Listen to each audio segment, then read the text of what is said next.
Eu poderia começar falando de Flamengo, Corinthians? Não, fim de semana foi de definições na Liga Nacional. O Idrica Evarini está chegando. Olha, ela veio de um preto assim para não ficar nem Corinthians nem Flamengo, porque o pessoal, o torcedor, sabe que ele fica em cima, né? Ele voltou a cortar, foi jogando na tela da Record, mas vamos começar falando de outro assunto, vamos? De preto para não ter perigo. Um detalhezinho branco para agradar minha mãe em casa, talvez. Pronto. Boa tarde, Drica.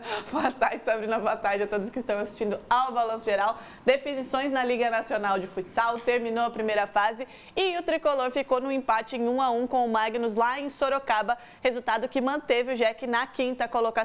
Na sexta-feira a gente falou aqui, né, que o Joinville precisava pelo menos empatar, contar com alguns outros resultados se não vencesse, conseguiu empatar e ficou na quinta colocação em um jogo muito movimentado. A gente está vendo aí os melhores momentos, o Jack começou melhor, colocou inclusive 3 bolas na trave em sequência, 2 com o Pedro Rei no mesmo lance, logo depois o Matheus colocou uma bola também na trave, o Magnus assustou o goleiro Matheus com uma bola na trave do Rodrigo também no finalzinho do primeiro tempo, mas os gols saíram apenas na segunda etapa e quem abriu o placar foi o Magnus com o Itamar, numa falha ali de comunicação do setor defensivo do Joinville, mas o Jack foi atrás aí do empate e o Farias deixou tudo igual em uma jogada trabalhada e rápida com o Robinho cobrando o lateral rápido e o Farias deixou tudo igual, fazendo valer a lei do ex, porque o Farias passou lá pelo Magnus no sub-20, deixou tudo igual, garantiu a quinta colocação para o Jack e que agora vai começar a se preparar para a Copa Sul na semana que vem e depois para os playoffs da Liga Nacional. Então, empate lá em Sorocaba para garantir a quinta colocação.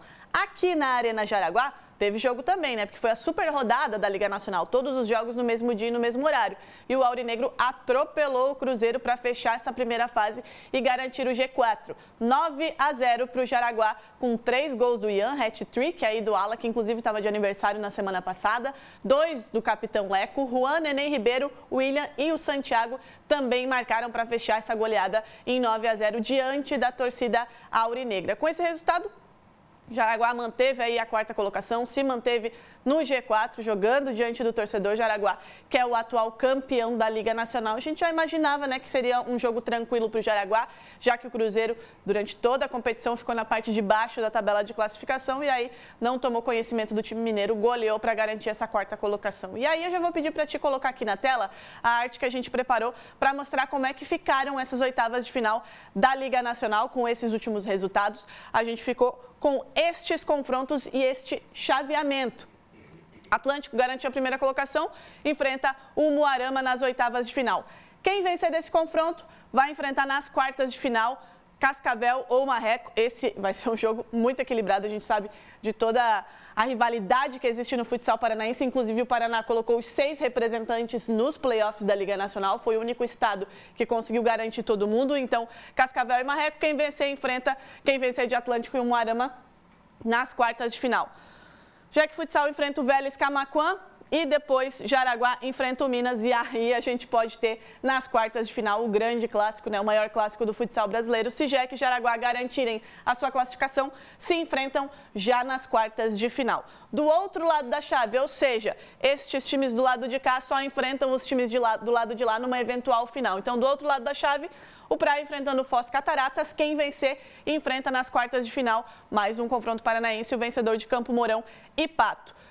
Corinthians e Carlos Barbosa fazem talvez aí o jogo de maior tradição do futsal brasileiro destes playoffs e quem vencer enfrenta o vencedor de Magnus e Santo André enfrentamento paulista. Então, Corinthians e Carlos Barbosa, quem vencer enfrenta o vencedor de Magnus e Santo André nas quartas de final. Aqui ficou os confrontos e também o chaveamento da Liga Nacional, que ainda não divulgou as datas dessas oitavas de final, que devem acontecer ali já no próximo final de semana, entre o dia 6 e 7, janela até o dia 11 e 12 de outubro, o primeiro jogo das oitavas de final. Jack e Jaraguá decidem em casa nessas oitavas de final, depois, conforme vai avançando, vai depender de quem avança, quem fez a melhor campanha na primeira fase da Liga Nacional.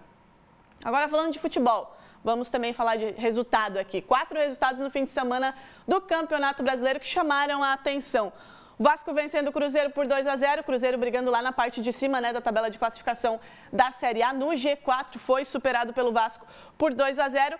O Bahia surpreendendo e vencendo o Palmeiras, que também está brigando na parte de cima da tabela de classificação. O Palmeiras que veio naquela, entre aspas, né, ressaca depois da classificação aí para a semifinal da Libertadores, foi superado pelo Bahia. Fluminense vencendo o Botafogo no confronto carioca. E aí, também aí, como a Sabrina falou, falar de Corinthians e Flamengo. O Flamengo vencendo o Corinthians por 2-1 de virada. Teve lance polêmico, né? Teve lance que viralizou, o pênalti do Yuri Alberto que tentou dar uma cavadinha, colocou na mão do Rossi. O Flamengo não tem nada a ver com isso, está lá na ponta da tabela, venceu por 2-1. E agora a gente vai acompanhar os gols dessas partidas aqui e das outras do fim de semana. No clássico nordestino, o Fortaleza venceu o Sport na Arena Castelão. O único gol da partida foi marcado por Lucas Sacha, no finalzinho do primeiro tempo. Em São Januário, o Vasco venceu o Cruzeiro com autoridade por 2-0. Ryan marcou na primeira etapa do jogo e Paulo Henrique fechou o placar no segundo tempo. Juventude e Inter empataram por 1-1 no Alfredo Jaconi. O Colorado abriu o placar com Alan Patrick. Os donos da casa reagiram na segunda etapa e chegaram ao empate com o Enio. O confronto marcou a estreia do técnico Ramon Dias no comando da equipe de Porto Alegre. O Atlético Mineiro venceu o Mirassol por 1-0 na Arena MRV. Vitor Hugo fez o gol que deu a vitória ao Galo no início do primeiro tempo. O Grêmio voltou a vencer na Arena. O tricolor fez 3-1 no Vitória, que teve a estreia do técnico Jair Ventura. André Henrique abriu o placar. Canta La Piedra empatou o jogo. Na etapa final, a Muzu ampliou e Aravena fechou a conta. O resultado afastou o time gaúcho da zona de rebaixamento, mas manteve os baianos no Z4. No clássico, o Vovô deu Fluminense. Com gols de Cano na primeira etapa e Lima no segundo tempo, o Flu venceu o Botafogo por 2-0 no Maracanã. A partida marcou a estreia do técnico Zubeldia no comando do time tricolor. Pelo placar mínimo, o Bahia venceu o Palmeiras na Arena Fonte Nova e encerrou um jejum de 4 jogos sem vencer. Em um jogo equilibrado, Ademir aproveitou a assistência do goleiro Ronaldo para anotar um golaço e dar a vitória ao esquadrão. Red Bull Bragantino e Santos ficaram no empate por 2-2 em Bragança Paulista. Com direito à lei do ex, o time da casa abriu o placar com Lucas Barbosa na primeira etapa. O Peixe empatou no começo do segundo tempo com Lautaro Dias e ampliou com Barreal, mas o time da casa fechou o marcador com Pedro Henrique.